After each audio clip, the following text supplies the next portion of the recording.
Hey, welcome everybody. Welcome to End Times Bible Study. My name is Diane, and this is an in-person weekly Bible study that meets, and we live stream through Facebook, and then it's posted to YouTube the next day. So normally we have some other people here. At the moment, I'm here by myself. We don't have anybody at our study. I think a couple people are coming, should be coming in any minute, so just running a little bit late. But anyways, we will get started, and we appreciate everybody who's tuning in, either now or later. Oh, here's one of them. Hey, come on in. I just started, so just grab an outline. You can sit right there. Yeah, because I don't think Anne's going to make it, and Dean's out tonight. So.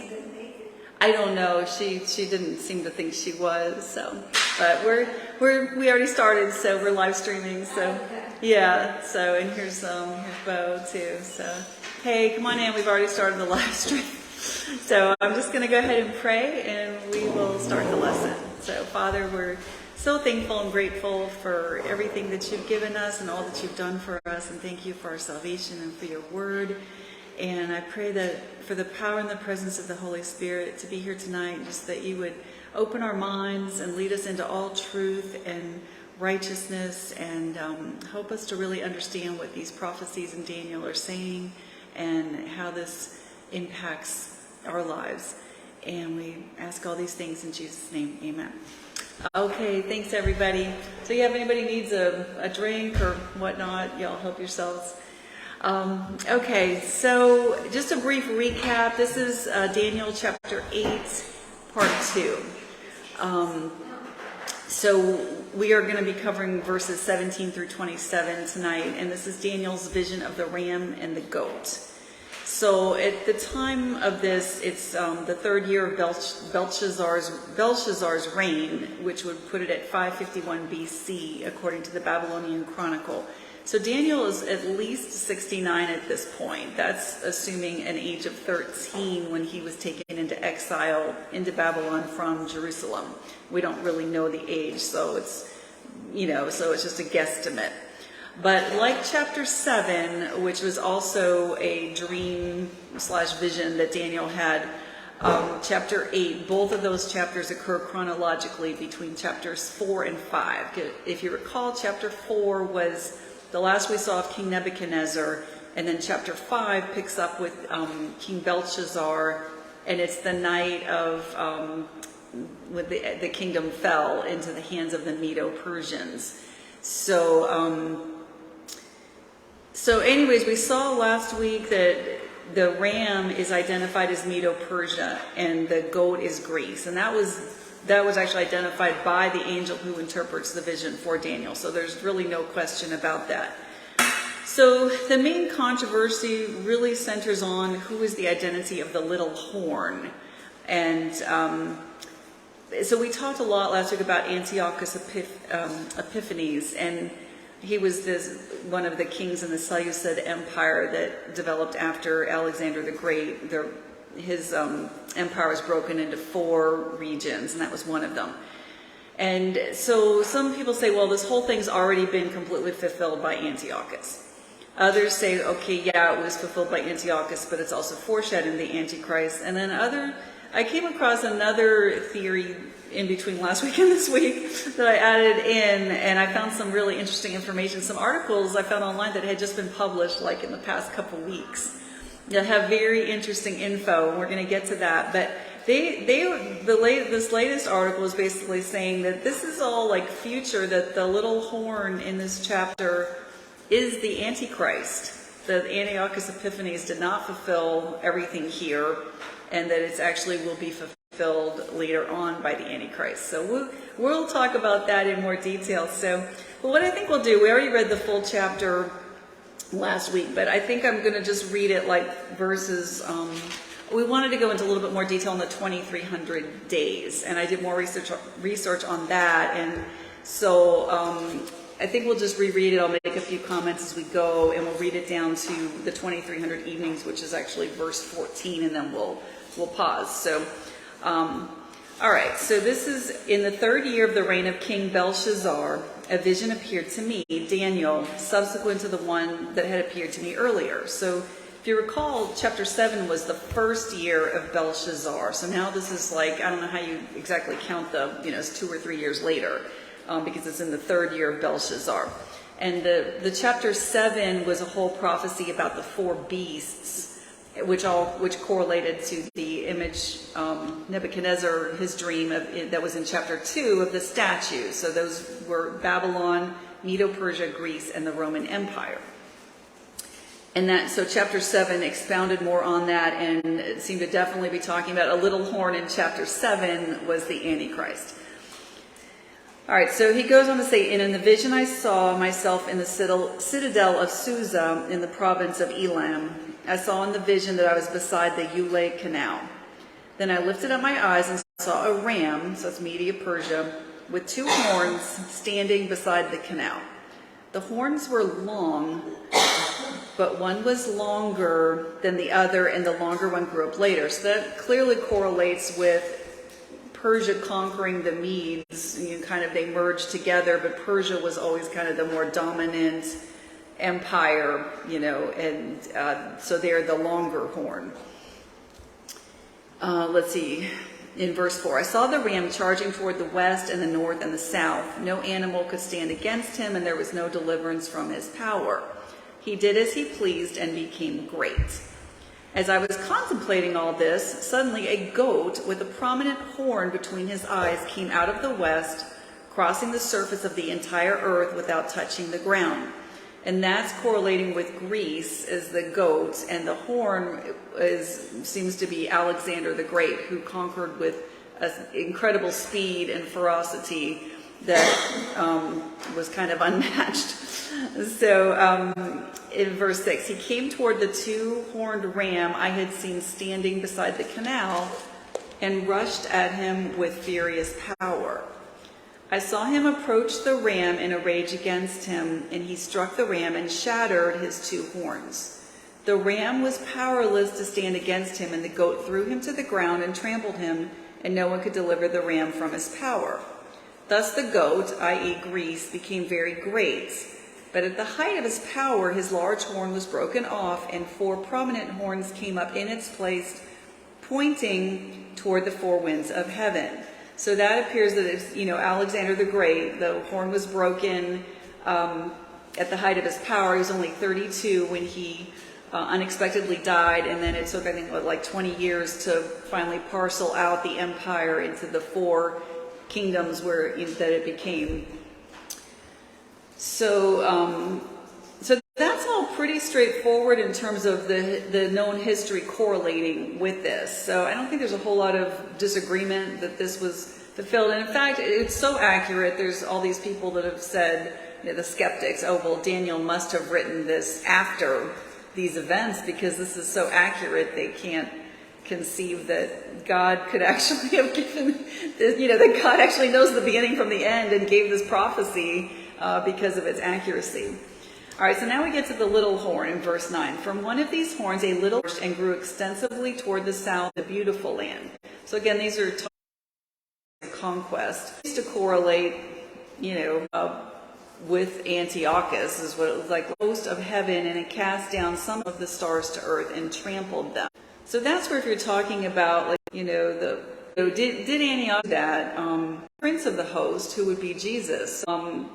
This guy, Mark, the 2 internet articles in the reference description box. You're on YouTube. Had just some excerpts from him reading, going back to both articles. And his first one was Antiochus or Antichrist. That was just published in April of 22nd, 2023. But he was saying, Antioch. All right, so he's saying the host were seen to angels, and the host as well would include the army. So his point is, a pagan king have any fundamental of God of creation and the abode and his answer he, and then with Jesus being the prince of, again, how would he really who Jesus God was at that point in time? So that was, and points like Antiochus declared himself to be an Zeus, and we know that Antiochus, he gave him not his name at birth. God manifestly promoted God. Did he of host? Whereas this, in Revelation study, specifically challenges the forces of Antichrist are gathered, get in, gets them out. But some interesting that article, but it magnified itself even to the which is Jesus, vice and overthrew the sanctuary. It removed the dailies of the now, when it says overthrew, I don't know, that might be rebellion, the host of the horn, and it flung whatever it did. Then verse 13, then I heard another holy one say, how long until the vision of the dailies, the desolation, and 1,300, then the sanctuary properly restored. This last week, didn't really have good conclusion, more research on it, because, okay, so we can't be like the Walvoord. He feels like 2,300 day prophet build, and we don't need to worry. The guy who wrote talking about the Antichrist, Anderson, prophecy. So two of them have completely opinions. And he provided options. One Walvoord mentioned, if this was fulfilled and died in, so if you start with date and count days, you arrive year, own it high priest, and a pseudo line of assumed power. It says this could fit with the 2003 temple was not actually until weird in BC. That's not really because to me, nothing 2,300 days, a year, actual days, because it can't just be it either is or it's not. It was more, even if it was evidence pointing to the generals that felt like back future fulfillment, that the evidence doesn't. So anyway, saying that Revelation is going to be, and we know that constantly gives each 2 months or a list the actual, the prophecy, the finders. So for the actual track 2,300, 220. Tribulation start in 27, this chapter. It took us 2 weeks in 20 confirm, and he will confirm a covenant 1/70. But in the middle of this, so 3.5 years, put an end to sacrifice, will come the destruction. So there's just a few verses. If it seems to this in much more deep next week when you'll see, because we will, there's all these things actually look back historically and count the days based on the prophecies to come, and it also, so that's profitable the way, so we will look at that. Anyways, he's just basically the tribulation star, which to me would include being a part, this is all about Israel, period, is prescribed of the covenant. Either it's just about the temple or the third temple, and just remember, Israel have been working on the art, all the stuff. They just need things in motion. The problem is because rock, that gold dome, and there's so much news and like an impossibility. For Israel did not as a nation, and it seems as a nation, how it can play out. So anyways, so they say 120 days, so offering sacrifices for the Antichrist desolation, which how he's getting to the, the Mark Becker, 10 through 2,300 days. It's on your outline. But it also has 2 other 300 days could work. I'm going to just say, because maybe we'll sort of, but that's 1,300, the 2,300 days end. And more stuff in there, kind of forgot that on the outline. Because we know, what does it mean when it's really restored? And does that mean that the temple, and he thinks when Jesus returns, he will split in 2 upheaval, is that of the third temple. This is not a temple God, technically paid for. So this isn't, though there will be a millennium exist, and that's just 40 through 48. So is it up and debris removed, Jesus established kind of things, he figured this out. This is saying, 2,300 days, 7-year period, years. And the question, we'll look at that article too, but were essentially used when Israel will have to give her. They're both simply just covered. So we'll just have to see how it all plays. Certain there's a lot of opinion. All right, so that is, was watching that there stood, and I heard of the Uli vision to this. As he came, fell face down. In Daniel chapter 9, we're getting, another vision. So he sees this vision, see it, but they're terrified. And then in verse 8, this great vision, no. And I was powerless. And as I listened to the ground, out is here because can I help you? Okay. So back to verse 17. He says, understand that the end. So the place, when did this happen? And the end. Epiphanies was actually. How would you end for this? Really, the Grecian Empire. When he was reigning, there was Yeah, and there was, yeah, I hope you're some out of the fridge. Oh.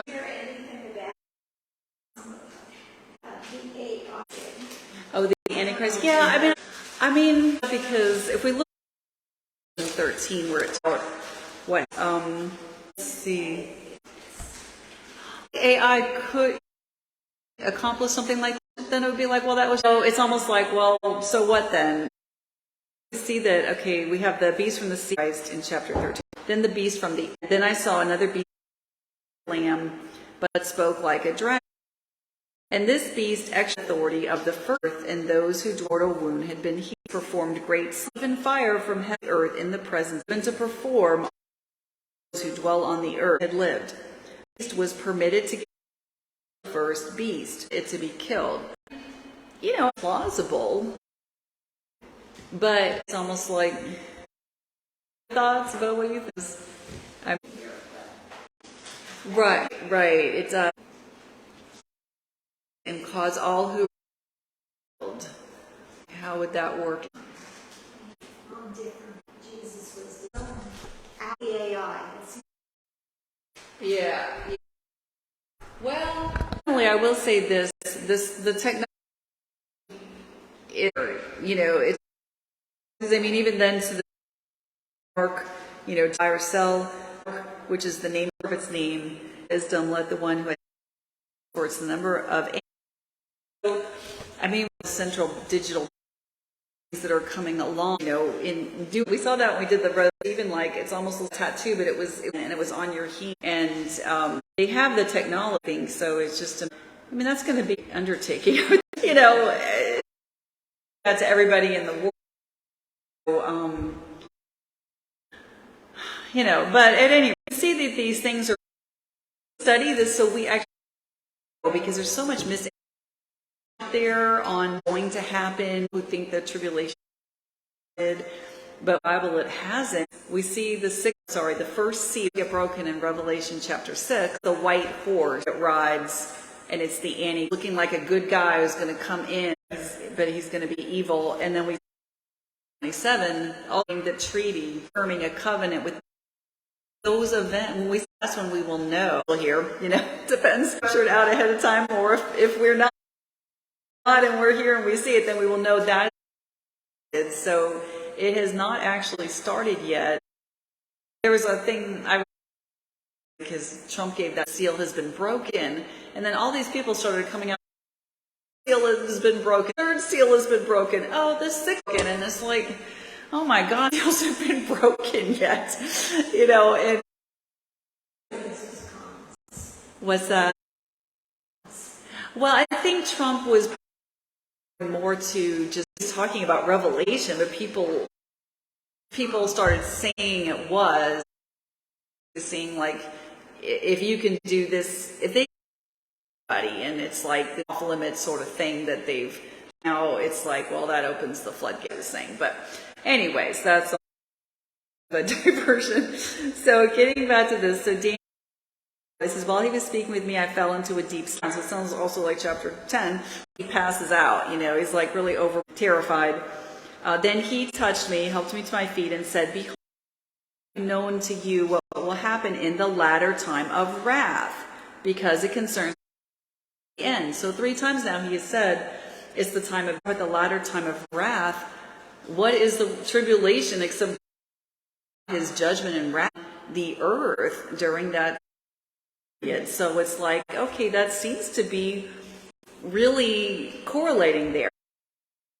I think the thing that gets tough is just because, you've got like, okay, we've got the two, like it feels like it jumps, like you're talking about something, the Grecian Empire, but then all of a sudden it's like, wait a second, it's actually now missed out on several thousand years of history, more than 2,000, like this was, 5 something BC when all this was happening with Daniel in Babylon, or around 600 BC. But anyways, so you're talking about, back to verse 20, the 2-horned ram the kings of Media and Persia. The shaggy goat represents the king of Greece, and the large horn between his eyes is the first king, i.e. Alexander the Great. So that was all, basically the angel specified that. The 4 horns that replace the broken one represent the 4 kingdoms that will rise from the nation, but will not have the same power. So again, the 4 empires. Now, in verse 23, is this Antichrist or is this Antioch Epiphanes? Or is it kind of both, where it's, Antioch Epiphanes fits a lot of it and is kind of foreshadowing the Antichrist. In the latter part of their reign, when the rebellion has reached its full measure, an insolent king skilled in intrigue will come to the throne. All right, so back to the outline. Let's see here. So Antiochus was a Seleucid ruler, and the area covered Mesopotamia and modern-day Iraq with the Euphrates and Tigris rivers, and is also the location of the land of Shinar, which is Babylon, where the Antichrist will locate his Babel/Babylon kingdom during the Great Tribulation. And it appears that the Antichrist will arise from the area formerly known as the Seleucid kingdom. So it's like if it's like kind of like a correlation between these two. I mean, it seems to be making a big point of Antiochus, how he ties in to the Antichrist. So I'm like, well, that's interesting. So is the Antichrist actually coming from the former Seleucid kingdom? Which, eventually then that was all conquered by Rome, and we know there's a revised Roman Empire at the end, and the Antichrist comes out of that. But I don't know, I thought it was interesting, and I was trying to look. I mean, again, this map, I was trying to do a better map, and it's just hard to get something to print out that's large enough. But the yellow is the Seleucid Empire. And I'm sorry for the people watching, it's like backwards for you, but I mean, you're basically looking at like Turkey's up here, and then you have like Syria and Iraq and Iran, and so this might be a little bit easier because we have then and now, but let's look at the now one, because it seems like it would have comprised, it didn't necessarily look like all of Turkey, but at least part of Turkey, Syria, Iraq, Iran, it had Afghanistan and Kuwait, and it said part of Turkmenistan, which honestly I don't know where that is. These are just like former USSR ones, so I'm assuming in either one of those, because I don't know which one where that is exactly. And it's interesting because I'm like, well, who was covering Saudi Arabia? Because according to this map, it doesn't look like Saudi Arabia was even part of any of those empires under Greece. And like the Ptolemy Empire was like Egypt. And we'll see this when we get into Daniel 11. They have a lot of stuff on the king of the north, which is the Seleucid rulers, in this area, Syria and so forth. And they were, it seemed like there was a lot of fighting and problems between the king of the north and the king of the south, who was the Ptolemy Empire, which was down here mainly in Egypt. It didn't seem to be as extensive according to this map, but I'll pass this map around again, but I'm like, what? But I'm like, well, again, that seems kind of like, gee, would the Antichrist really be from those, like Iran and Iraq and Turkey? Like, they seem like unlikely countries. Or is it because it was a Grecian empire? Does that somehow tie into Greece? Or just the Roman Empire in general? Like any country that was part of the Roman Empire could be where the Antichrist comes. So I thought that was an interesting question. And again, that kind of negates, like, some of these people who are like, oh, Trump is the Antichrist. Well, or Elon Musk is the Antichrist. It's like Elon Musk, I think, is from isn't he from South Africa? And I mean, Trump is like, I don't know. He's American. I'm just saying people will come up with all these things on who they think the Antichrist is, but it's like, well, as far as anti-Christian. Yeah, there's a lot of the spirit of Antichrist is out there, but the question is, we're talking about the Antichrist, and these people are literally saying, like, speculating that, these people could be the Antichrist. So, but again, knowing They said that about Obama, too. yeah, they said that about Obama, and again, it didn't seem like he would have had the right lineage either for it, because if he was born in Kenya, if that was the case, the birther in me comes out. But anyways, but also it seems like, again, I do believe in, a lot of people are like, oh, America's Babylon, and it's like, well, I really, and I was pleased to see Mark Becker, that I was on the same page with him, because he said that the Babylon kingdom during the Great Tribulation, he said Antichrist will locate his Babylon kingdom during the Great Tribulation, the land of Shinar. And that's what I think too. He said it appears that the Antichrist will rise from the area formerly known as the Seleucid kingdom. But again, the current Babylon in modern day Iraq is just ruins. But it does seem like if you study some of these Old Testament prophecies about the destruction of Babylon, they have not been fulfilled the way, from what currently happened in history. And so and to me it makes sense if you've got, like, the Antichrist is going to be in Israel setting up this image in their temple 3.5 years in. He's got to be in the area. I think it's like everything's kind of centering in the Middle East. I think he will have a rebuilt Babylon, that is what is destroyed in Revelation 18. And when people say, oh, that's America, we're going to be destroyed, in 1 hour. Well, number one, Babylon is a city. America is a country, and it's a city, the city of Babylon, that is destroyed in 1 hour in Revelation 18. But that also happens at the very end of the tribulation. And I think the United States is going to fall long before we get to that point. I think they call New York City Babylon. Yeah, so they say maybe just New York The City. UN was there, and that's Yeah. the Statue of Liberty is really not what we think it is. It's a lot of things. Yeah, I've heard that there's, some kind of, I can't remember now, some sort of satanic connection. And sometimes it's hard to know. I don't know. There's so much stuff that's said and that's out there. Sometimes it's hard to separate. I mean, I don't know enough about it to say one way or the other. But, I mean, Bo, did you want to say something? Well, I think we have no idea really from the Right. prophecies, but something will have to come from the area of the Muslims in order to placate having the temple rebuilt and the dome missing. What will happen in order to cause it there? I mean, it could be some war or bombing or what could occur, and then I just think it's got to be someone who can temper the Muslim viewpoint to try to get everybody to still come together and for this temple to be built. So confirm a covenant with the many. Right. So I think that there's got to be a play of some sort of something coming out of that region.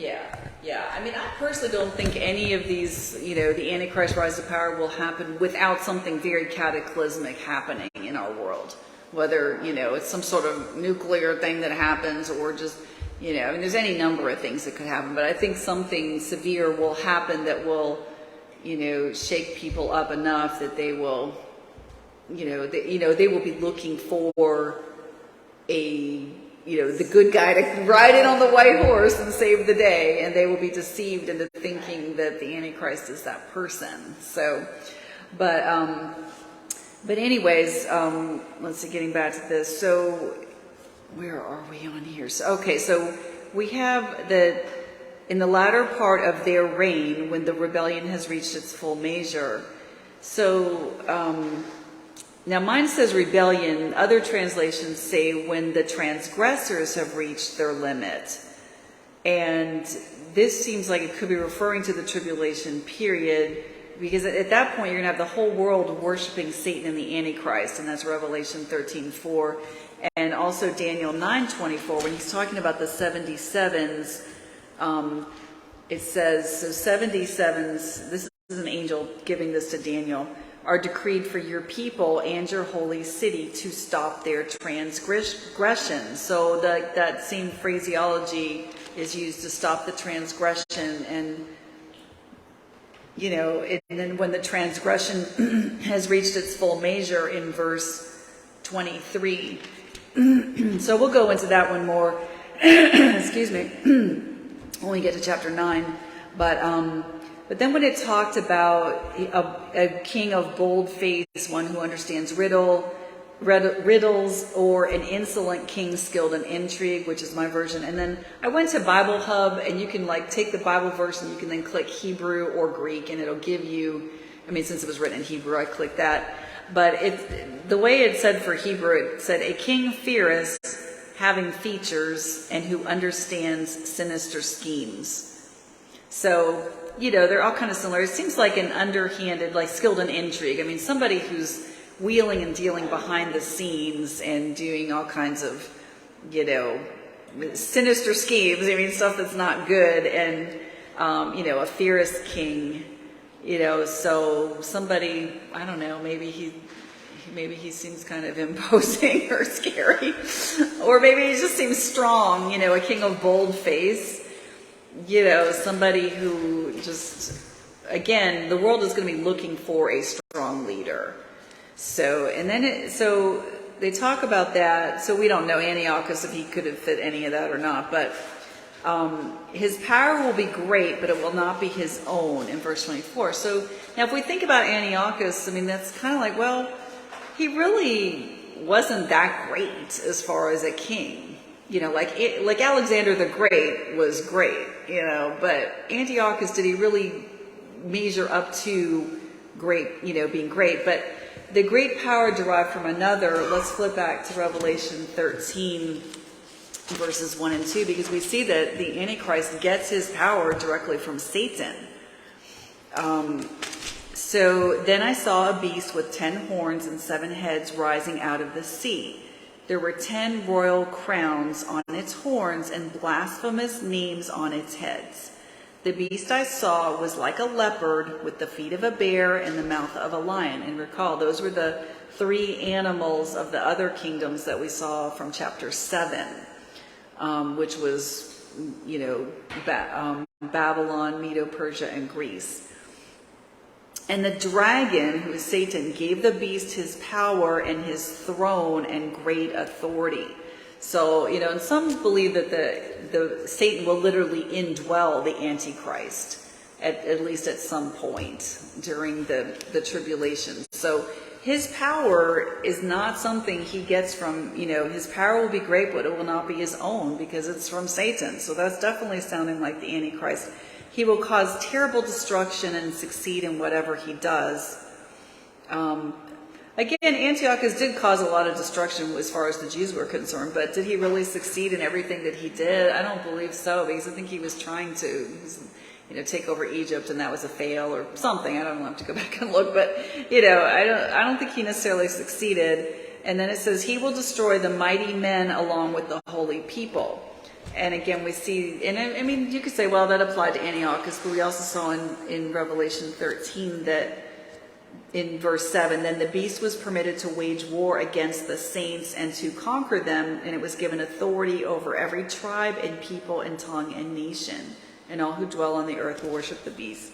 So, and then verse 25, through his craft and by his hand he will cause deceit to prosper, and in his own mind he will make himself great.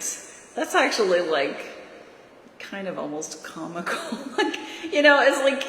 It's like just how egotistical we can be, and just how in our own minds we can think something when we're not. And so just and self-deception. So it sounds like, again, to me, that could have applied to either one. And then it says, in a time of peace, he will destroy many, and he will even stand against the prince of princes. So the time of peace, assuming it's, a lot of people say, well, the covenant is like a peace treaty, which it could be. It doesn't really say. It just says he will confirm a covenant with many. But you would assume that maybe there is, he's looking at the beginning like he's good, that Israel trusts him, and it's only 3.5 years in when he takes away their sacrifice and desecrates their temple, they realize they've been tricked. So, you know, and then there will be massive amounts of destruction caused, like anybody who won't worship the Antichrist is killed. So, and he will even stand against the Prince of Princes, yet he will be broken off, but not by human hands. You know, with Antiochus, like, okay, he died. Remember, he had that horrible illness where he was like being eaten by maggots when he was still alive and whatnot. So that was happening to him. And so you could say, well, he didn't die by human hands, like somebody didn't kill him. He had an illness. But the Antichrist definitely is killed by Jesus. Well, it says he's thrown alive into the lake of fire in chapter 19. And that's where, we didn't read this already, did we? Then I saw the beast and the kings of the earth with their armies assembled to wage war against the one seated on the horse and against his army. And that's Jesus and all the saints from heaven, because we're in chapter 19 and Jesus has come back. And I always thought, you know, that was one thing that kind of didn't, I think this really hit me when we did the Revelation study, is that they're assembled to wage war against Jesus. You know, and it's like, wow. So that's what they're there for. So that's where the Antichrist is clearly standing against the Prince of Princes, against Jesus Christ. But the beast was captured along with the false prophet who on its behalf had performed signs deceiving those who had the mark of the beast and worshipped its image. Both the beast and false prophet were thrown alive into the fiery lake of burning sulfur, and the rest were killed with the sword that proceeded from the mouth of the one seated on the horse. So, you know, when it says that he will stand against the Prince of Princes, yet he'll be broken off, but not by human hands, I mean, that's clearly fits with that passage. So then the angel goes on to say in verse 26, the vision of the evenings and mornings that has been spoken is true. So that's all he really says about it. He doesn't give anything further. But like I said, if we're tying all this in with the end times, then how does it fit into the tribulation? I think we kind of saw that already. And then he says, now you must seal up the vision, for it concerns the distant future. So basically, like, look, this is for much later. This really doesn't apply to you, Daniel, and you're not going to be able to understand this at this point. Because if you think about it, it's like 2,400 years later or something from when, you know, he got this till now, and I'm probably a little off on the time, but approximately, you know, even we're saying we don't quite know yet because we're not there. We're almost there, I think, with a lot of this stuff, but we're still trying to see how is all this going to play out. So then in verse 27, he says, I, Daniel, was exhausted and lay ill for days. Then I got up and went about the king's business. I was confounded by the vision. It was beyond understanding. So I think that that's an interesting point there, which is just that the consequences for rebellion against God are ultimately severe, you know, and the revelation given by God caused extreme distress for Daniel. You know, just it was a lot for him to get this revelation, and you know, he had like a similar reaction at the end of chapter 7 as well. In 7:28 he said that thus ends the matter. As for me, Daniel, my thoughts troubled me greatly and my face turned pale, but I kept the matter to myself. So, you know, these visions were tough on him, you know. But one thing I did think was interesting is when we were on the earlier chapters of Daniel, I think when we were doing the Belshazzar chapter, it seemed like Belshazzar had not ever met Daniel from the context. It didn't seem like they knew each other. So we were like, was Daniel retired at this point? Because I think by that point he was like around 81 or so. But, you know, like, but here it says he got up and went about the king's business. So he apparently was still doing stuff. Maybe he didn't actually interface with Belshazzar, but it seems like he was still doing things for the king, because this is the third year of Belshazzar. So I thought that was kind of interesting, because we didn't realize that before when we were talking about it. But that's a good visualization. You have to put yourself right there and just visualize, you know, yeah. how old was he? Yes, yeah. Lois is saying you have to kind of like put yourself in the, you know, visualize it, like, you know, how old was he? And, yeah, like put yourself in the thing. Yeah, and that's what I try to do. And really, I'm so glad we're doing this study, because even though we've studied like bits and pieces of Daniel in the previous end time studies we've done, just doing it all like from start to finish has been really amazing. And and I wanted to point this out, because so like big picture, it's on the outline. So and we haven't actually covered the final chapters, but already kind of, I've been studying this for a while, so I kind of had an idea. But notice the pattern. So in chapter 7 of Daniel, we have the little horn, who is the Antichrist. Then now we have a little horn in Daniel 8, and it appears to be partially Antiochus, yet foreshadowing the future Antichrist of the tribulation, if not outright referring to the Antichrist. There's some are saying, well, this really doesn't fit Antiochus. It's a future thing that's going to be the Antichrist. So, okay, that's 7. Now 8, Antichrist. Daniel 9, 26 through 27, Antichrist. Chapters 10 through 12 are all part of the same narrative. So there really should all be, it could technically be one chapter. But Antiochus again makes an appearance in chapter 11, at least it appears that it's him. But again, the prophecy seems to go beyond Antiochus to the Antichrist, because the end of chapter 11 and all of chapter 12 seems clearly the end times. So I want to just read this, a little summary that they had in the Walvoord commentary, page 240. And it was actually not Walvoord. He was quoting a guy named Dwight Pentecost, which I'm like, well, that's a nice name for a Christian man. And but it says the key to understanding chapters 7 through 12 of Daniel's prophecy is to understand that Daniel is focusing his attention on this one great ruler and his kingdom, which will arise in the end time.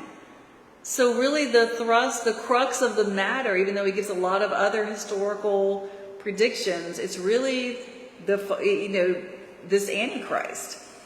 And while Daniel may use historical reference and refer to events which to us may be fulfilled, Daniel is thinking of them only to give us more details about this final form of Gentile world power and its ruler who will reign on the earth. In Daniel chapter 8, we have another reference to this one. Daniel describes a king who is going to conquer the Medo-Persian Empire. This is a historical event that took place several centuries after Daniel lived. There was an individual that came out of the Grecian Empire who was a great enemy of the nation Israel. We know him as Antiochus Epiphanes. Antiochus Epiphanes was a ruler who sought to show his contempt for Palestine, the Jews, and the Jewish religion by going to the temple in Jerusalem with a sow or pig, which he slaughtered and put its blood upon the altar. This man was known as one who desolated, or, quote, the desolator.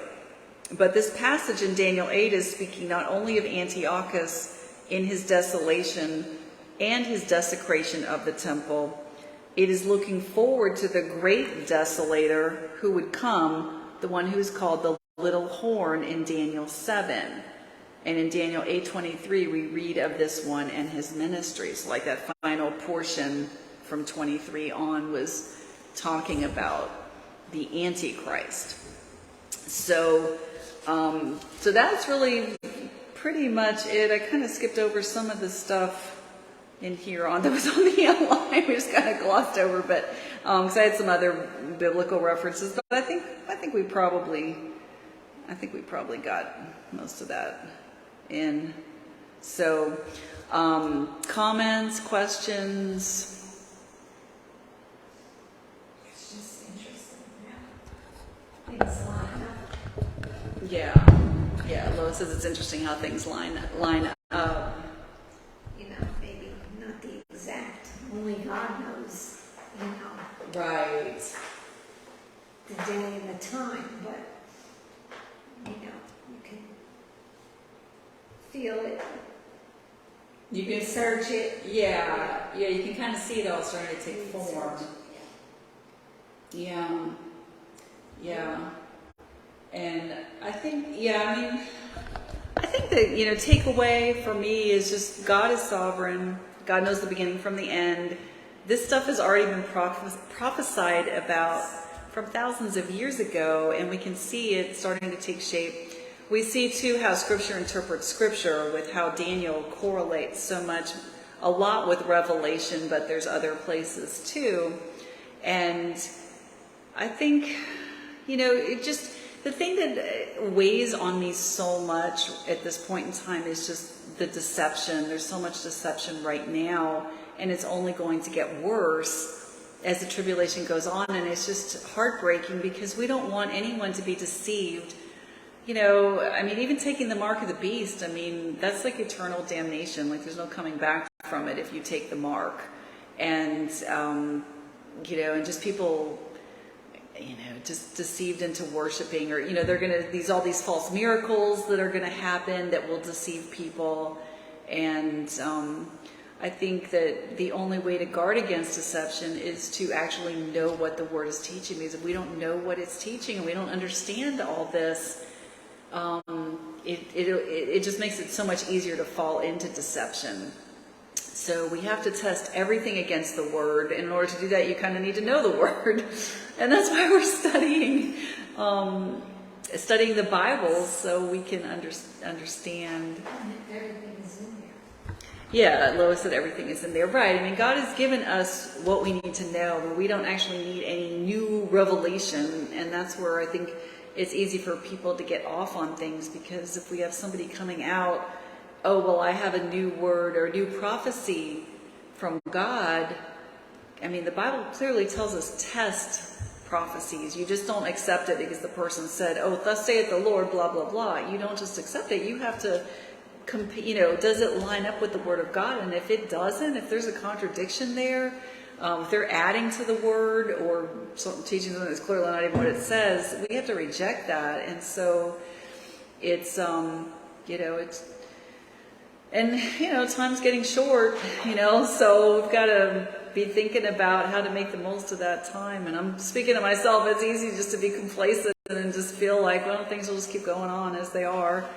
And, We have to try to make it better. yeah, right. Yeah, so.